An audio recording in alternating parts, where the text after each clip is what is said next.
राधा का रंग और कान्हा की पिचकारी, प्यार के रंग से रंग दो दुनिया सारी।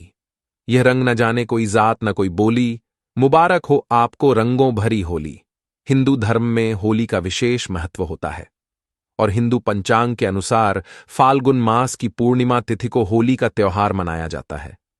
पारंपरिक रूप से 2 दिन तक होली का त्योहार मनाया जाता है।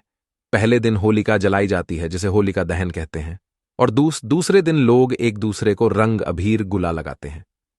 साल 2024 में इस बार 25 मार्च को होली का त्योहार मनाया जाएगा।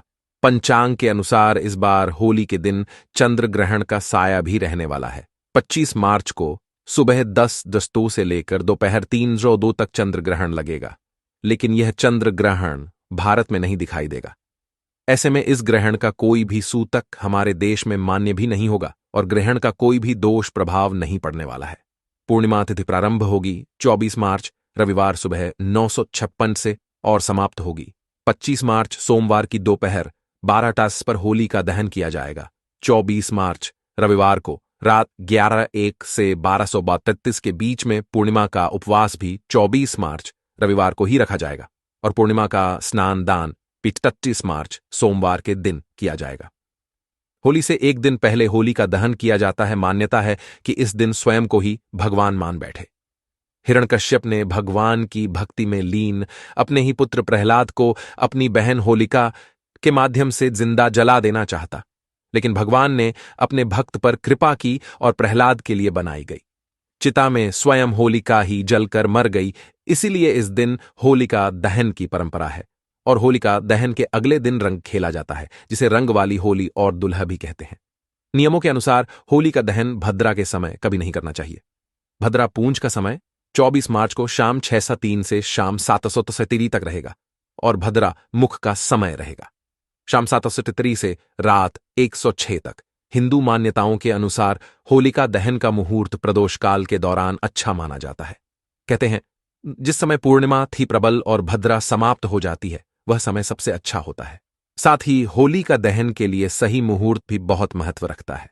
ऐसा इसलिए क्योंकि जहां कोई भी अन्य त्योहार में गलत समय पूजा करने से पूजा का लाभ नहीं मिलता, तो वहीं होली का दहन गलत समय पर करने से कष्ट और दुर्भाग्य का सामना करना पड़ता है। और हिंदू मान्यताओं और शास्त्रों में वर्णन के आधार पर ऐसा माना जाता है कि होली का दहन भद्रा रहित पूर्णिमा की रात को मनाना सबसे श्रेष्ठ होता है। और ऐसी भी मान्यता है कि फाल्गुन पूर्णिमा पर शाम के समय गोधूली बेला में अगर भद्रा का प्रभाव है तो उस समय पर होली का दहन नहीं करना चाहिए। जो लोग इस नियम का पालन नहीं करते हैं, उन लोगों को परिवार सहित कष्टों का सामना करना पड़ता है। इसलिए होली का दहन हमेशा शुभ मुहूर्त में ही करना चाहिए। और अब जानते हैं कि होलाष्टक क्या होता है। देखिए, होली के पहले के जो 8 दिन होते हैं, जैसे कि फाल्गुन मास की शुक्ल पक्ष की अष्टमी तिथि से होलाष्टक प्रारंभ हो जाते हैं और फिर होलिका दहन के साथ ही होलाष्टक का समापन हो जाता है और फिर अगले दिन होली मनाई जाती है। तो इस प्रकार से अष्टमी तिथि से लेकर और पूर्णिमा तिथि तक का जो समय होता है फाल्गुन मास के शुक्ल पक्ष में, उसे शास्त्रों में होलाष्टक कहा गया है। और इस समय में कोई भी शुभ या फिर जो मांगलिक कार्य होते हैं उन्हें वर्जित माना गया है। अब वैसे तो इसके पीछे बहुत सारी पौराण कथाएं हैं, लेकिन ग्रहों की स्थितियां इस समय में बहुत ज्यादा उग्र होती हैं जी। इसकी वजह से वातावरण में भी बहुत ज्यादा नकारात्मक ऊर्जा का प्रभाव रहता है और शास्त्रों में ऐसा कहा गया है कि इस समय में अगर कोई भी शुभ कार्य किया जाता है तो उसका फल शुभ नहीं होता है, अशुभ फल प्राप्त होता है और इससे कई तरह की समस्याओं का सामना करना पड़ता है। तो शुभ कार्यों पर नकारात्मक प्रभाव पड़ता है। इस वजह से इस समय में शुभ कार्य नहीं करना चाहिए। ज्योतिष शास्त्र के अनुसार होलाष्टक के दौरान अष्टमी तिथि को चंद्रमा, 9वीं को सूर्य दशमी को, शनि एकादशी को, शुक्र द्वादशी को, गुरु त्रयोदशी को, बुध चतुर्दशी को, मंगल तो पूर्णिमा को, राहु की जो ऊर्जा होती है नकारात्मक रहती है और इसलिए होलाष्टक की इस अवधि में किसी भी शुभ कार्य को करने की मनाही है। जैसे कि नामकरण संस्कार हो, जनेऊ संस्कार हो, गृह प्रवेश हो, विवाह हो। अगर आप कोई नया कार्य प्रारंभ करना चाहते हो तो इस समय में नहीं करना चाहिए। इसके अलावा प्रॉपर्टी की खरीदारी हो, चाहे मकान की हो, दुकान की हो या फिर कोई जमीन खरीद चाहते हैं, तो इस समय में होलाष्टक के दिनों में यह सभी खरीदारी भी नहीं करनी चाहिए। अब प्रश्न उठता है कि इस समय में हमें कोई भी शुभ कार्य क्यों नहीं करना चाहिए। तो देखिए, होलाष्टक के विषय में कई प्रकार की कथाएं प्रचलित हैं। उनमें से कामदेव तथा प्रहलाद वाली कथा सबसे ज्यादा प्रचलित है। जैसे कि पौराणिक मान्यता है कि फाल्गुन मास की शुक्ल पक्ष की अष्टमी तिथि के दिन कामदेव ने भगवान शिव की तपस्या भंग कर दी थी। इसके कारण भगवान शिव रुष्ट हो गए और उन्होंने कामदेव को भस्म कर दिया था। इसके उपरांत ही कामदेव की पत्नी देवी रति ने शिव जी की आराधना की। तो फिर 8 दिनों के बाद भगवान शिव जी ने उनकी प्रार्थना सुनी और कामदेव को पुनर्जीवन का वरदान दिया। अगली कथा आती है भक्त प्रहलाद की। भक्त प्रहलाद का जन्म हुआ था एक राक्षस कुल में, लेकिन वह भगवान विष्णु के अनन्य भक्त थे। उनके पिता का नाम था हिरण्यकशिपु, और हिरण्यकशिपु को यह बात बिल्कुल भी पसंद नहीं थी कि उनका बेटा भगवान विष्णु की भक्ति करे, उनका नाम जप करे और उनकी तपस्या करे। अब उसने प्रहलाद को समझाने की बहुत कोशिश की कि वह भगवान विष्णु की भक्ति ना करे, लेकिन प्रहलाद नहीं माने। वह भगवान विष्णु की भक्ति करते ही रहे। इस कारण उसने फाल्गुन मास की अष्टमी तिथि से लेकर और पूर्णिमा तक प्रहलाद को काफी यातनाएं दी। जब उसकी यातनाएं का भी प्रहलाद पर कोई असर नहीं हुआ, तब उसने पूर्णिमा के दिन अपनी बहन होलिका को प्रहलाद को लेकर अग्नि में बैठने को कहा। होलिका को अग्नि से न जलने का वरदान प्राप्त था। जब होलिका उसे आग में लेकर बैठी तो भी प्रहलाद नहीं जला, लेकिन होलिका जलकर राख हो गई। इस कारण होली से पहले के जो 8 दिन होते हैं उन्हें अशुभ माना जाता है, क्योंकि भगवान के भक्त को इतनी सारी यातनाएं झेलनी पड़ी, इतना कष्ट झेलना पड़ा। इसलिए इस समय को अशुभ माना गया है किसी भी शुभ कार्य को करने के लिए। लेकिन इन 8 दिनों में प्रहलाद ने बहुत घोर तपस्या की भगवान श्री हरि विष्णु की। इसलिए इस 8 दिन के समय को भगवान विष्णु की तपस्या के लिए, मंत्र जप के लिए और साधना के लिए बहुत श्रेष्ठ माना जाता है, क्योंकि इन 8 दिनों की तपस्या से, प्रहलाद की तपस्या से भगवान श्री हरि विष्णु अत्यंत प्रसन्न हुए और उन्होंने हिरण्यकशिपु का वध कर डाला। तो इसलिए इस समय को तपस्या के लिए, साधना के लिए, मंत्र जप के लिए अत्यंत श्रेष्ठ माना जाता है। तो वैसे तो इस समय में कोई नया कार्य प्रारंभ नहीं करना चाहिए, लेकिन मंत्र जप इत्यादि जरूर करना चाहिए। और अब जानते हैं कि होलाष्टक का प्रारंभ कब से होगा और होलाष्टक समाप्त कब हो रहा है। तो देखिए, साल 2024 में होलाष्टक प्रारंभ हो रहा है 17 मार्च 2024 को, और होलाष्टक का समापन होगा 24 मार्च 2024 को होलिका दहन के साथ। होलिका दहन 24 मार्च को होगा और 25 मार्च को होली मनाई जाएगी। अब बात करें कि होलाष्टक में किन मंत्रों का जप करना चाहिए, किन देवताओं की आराधना करनी चाहिए। तो देखिए, धार्मिक मान्यताओं के अनुसार होलाष्टक के दौरान भगवान हनुमान जी, भगवान श्री हरि विष्णु और भगवान नरसिंह जी की पूजा करने का विधान बताया गया है। इस समय में इन देवताओं की पूजा करने से सभी दोस्तों, होली के त्योहार को बुराई पर अच्छाई का जीत माना जाता है। बुराई पर अच्छाई का त्योहार बताया जाता है, पर वह बताया जाता है। होली के दिन हर प्रकार की पेड़ पौधे, जीव जंतु, ये सब चैतन्य रहते हैं, जागृत अवस्था में होते हैं। दोस्तों, दम है तो होली के दिन रात 12 इस पौधे को छूकर ए जाना है, छप्पर फाड़ धन बरसेगा। दुनिया की कोई व्यक्ति आपको धनवान बनने से नहीं रोक पाएगा। दोस्तों, होली के दिन यह 5 पेड़ जागृत अवस्था में होती हैं और एक पौधे को स्वयं भगवान नरसिंह ने, अर्थात स्वयं नारायण खेती किसान परवाह माना जाता है, क्योंकि इस समय गेहूं की बाली को होली में भुना जाता है। दोस्तों, होली उत्सव और उमंग से भारत त्योहार होता है, और खासकर कि विष्णु भक्त के लिए ये त्योहार बहुत ही सुंदर होता है। होली के दिन विष्णु भक्त वृद्ध भी रखते हैं। होलिका दहन के लिए लोग महीने भर पहले से ही तैयारी में जुड़ जाते हैं और सामूहिक के रूप से लोग लकड़ी हैं, उपले हैं, ये सभी इकट्ठा करते हैं। अभी इकट्ठा करते हैं कि नहीं करते, आप हमें कमेंट सेक्शन में जरूर बताना। दोस्तों, फाल्गुन शुक्ल पूर्णिमा के दिन संध्या कल में भद्रा जब दोष रहित हो तो इस समय होली का दहन किया जाता है। होली जलाने से पूर्वक होलिका माता के सभी विधि विधान से पूजा करते हैं। अग्नि है, भगवान नारायण है, इनके भी आहुति दी जाती हैं। होलिका दहन के दिन पवित्र अग्नि के चारों ओर लोग नृत्य करते हैं और लोकगीत का आनंद भी लेते हैं। और इस दिन राधा कृष्ण की लीला जो ब्रज में है ये अधिक होती है। राधा कृष्ण की जो लीला ये ब्रज में घुसती है दोस्तों। होलिका दहन के दिन लोग अपने घर में खीर मालपुर कई प्रकार के व्यंजन बनाते हैं और अपने घर की कुलदेवी देवताओं को चढ़ाते हैं। क्या आप ऐसा करते हैं कि नहीं? आप हमें कमेंट सेक्शन में जरूर बताना दोस्तों। होली के पूरा संध्या में होलिका दहन किया जाता है और इसके पीछे एक प्राचीन कथा भी है कि दीपिका पुत्र हिरण्यकश्यप भगवान विष्णु से घर शत्रुता रखता था।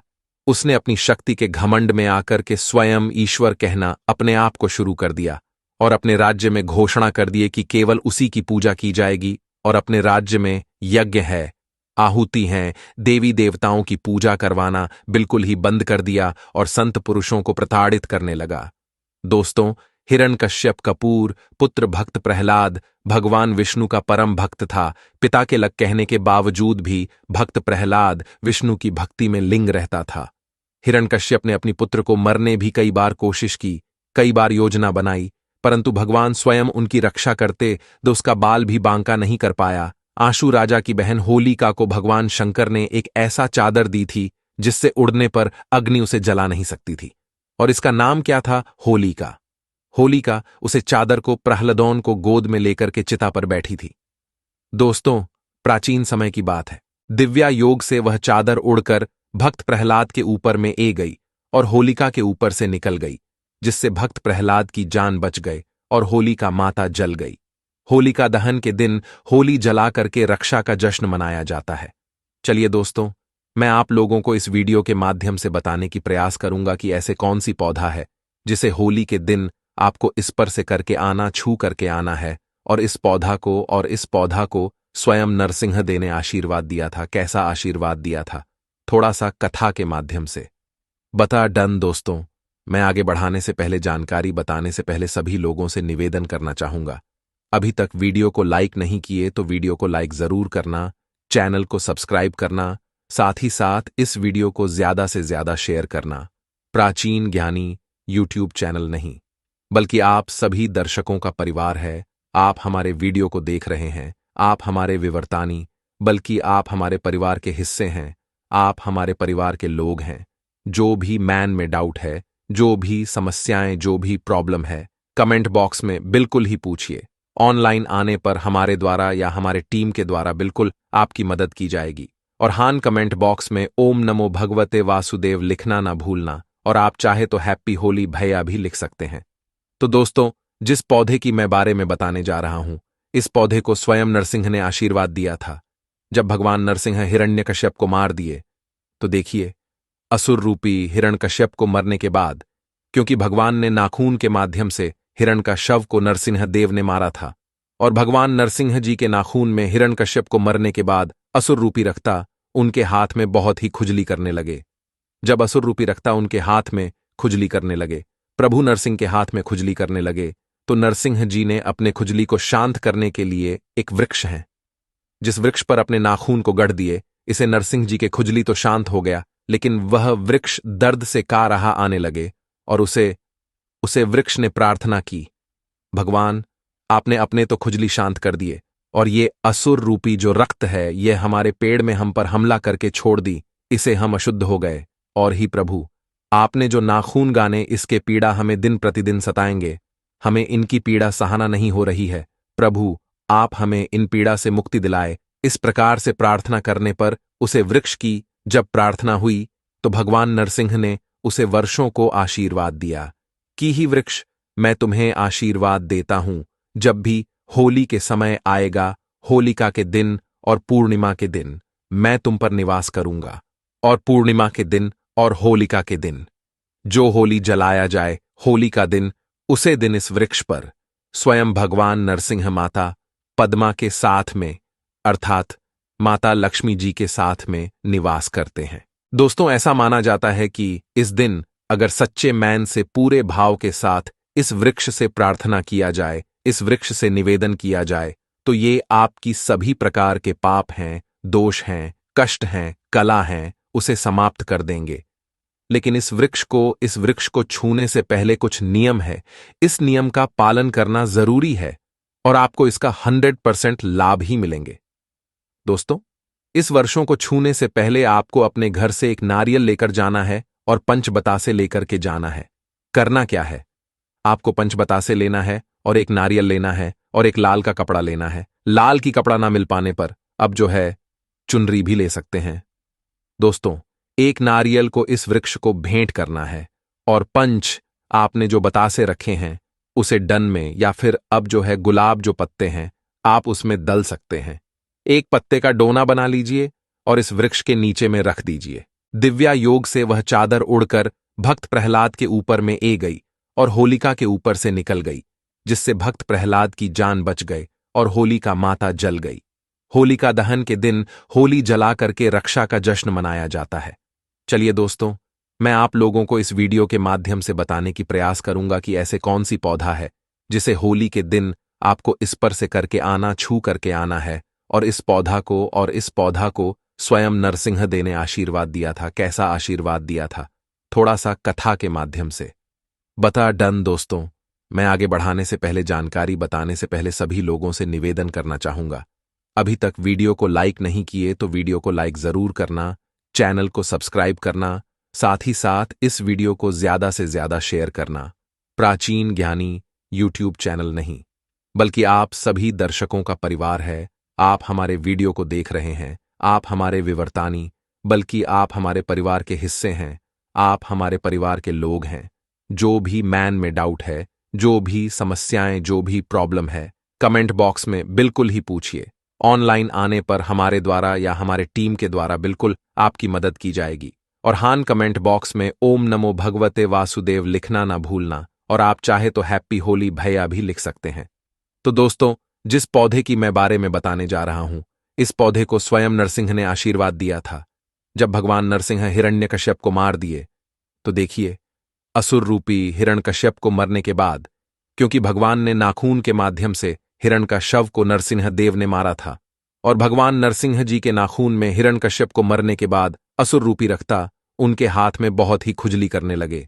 जब असुर रूपी रक्ता उनके हाथ में खुजली करने लगे, प्रभु नरसिंह के हाथ में खुजली करने लगे, तो नरसिंह जी ने अपने खुजली को शांत करने के लिए एक वृक्ष है, जिस वृक्ष पर अपने नाखून को गढ़ दिए। इसे नरसिंह जी के खुजली तो शांत हो गया, लेकिन वह वृक्ष दर्द से का रहा आने लगे, और उसे वृक्ष ने प्रार्थना की, भगवान आपने अपने तो खुजली शांत कर दिए, और ये असुर रूपी जो रक्त है ये हमारे पेड़ में हम पर हमला करके छोड़ दी, इसे हम अशुद्ध हो गए।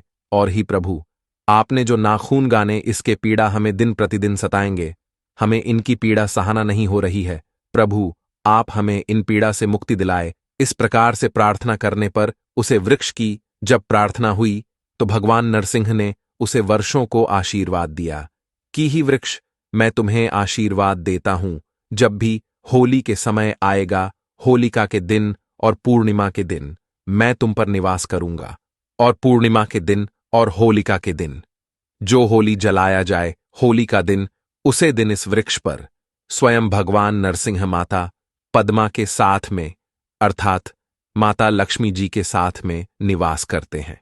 ऐसा माना जाता है कि जो व्यक्ति इस उपाय को करता है उसके घर में कभी कोई बीमार नहीं होता, या फिर जो कोई बीमार होता है वह तुरंत सही हो जाता है। इसका फर्क आप 10 से 15 दिन में ही देख सकते हैं। बस इसके लिए आपको भगवान पर सच्ची श्रद्धा होना आवश्यक है। फिर देखिए आपके जीवन के तारीख कैसे निराले को जाएंगे। सफलता प्राप्ति के लिए होलिका दहन स्थल पर नारियल पान तथा सुपारी भेंट करें। अगर आप किसी कार्य में बार बार असफल हो रहे हैं तो बहुत ही जल्दी वह कार्य बन जाता है। अगर आप इस उपाय को करते हैं तो आपको लाभ ही लाभ होता है। आप इस उपाय को अवश्य करके देखिए, आपको गुलाब ही लाभ होगा। आपकी हर मनोकामना, हर इच्छा अवश्य पूर्ण होगी। अब हम आपको धन प्राप्ति का एक ऐसा उपाय बताने जा रहे हैं जो आपको अवश्य करना है। अगर आप इस उपाय को कर लेते हैं तो मन कर चले आपके जीवन में कभी कोई धन की कमी नहीं होगी। मां लक्ष्मी की आप पर ऐसी असीम कृपा होगी कि आप अपने जीवन में आपने कभी सोचा नहीं होगा। इस रात का एक छोटा सा उपाय आप होली का दहन के बाद अवश्य ही करें। आप ऐसा माना जाता है कि जो व्यक्ति इस उपाय को करता है उसे व्यक्ति के जीवन में कभी धन की कोई समस्या नहीं होती। आपको क्या करना है? आपको एक छोटा सा कार्य कर लेना है। वह कार्य इस प्रकार की जो होली का दहन हो रही होती है, पहले तो उसे आपको पूरी जल जो आपके घर के आंगन में जो होलिका चल रही है उसकी पूरी की जल जल जाने देना है। फिर आपको क्या करना है कि जो आपके होली का जाल है उसकी रात बची होगी, उसे रात को आपको क्या करना है कि उसे आप रात को आपको एक कागज पर ले लेना है, और कागज पर लेने के बाद उसकी पुड़िया के रूप में आप बना दीजिए। और पुड़िया के रूप में बनाने के बाद इसे आप जहां पर आप धन रखते हैं, जहां पर आपके घर में कहीं से धन आता है, पर आप उसी जगह पर इस गुड़िया को आप रख दीजिए। आप मन कर चलिए, इस छोटे से उपाय से आपके घर में इतना धन आएगा कि आप कभी सवाल भी नहीं पाएंगे। ऐसा माना जाता है कि जो व्यक्ति इस छोटे से तांत्रिक उपाय को करता है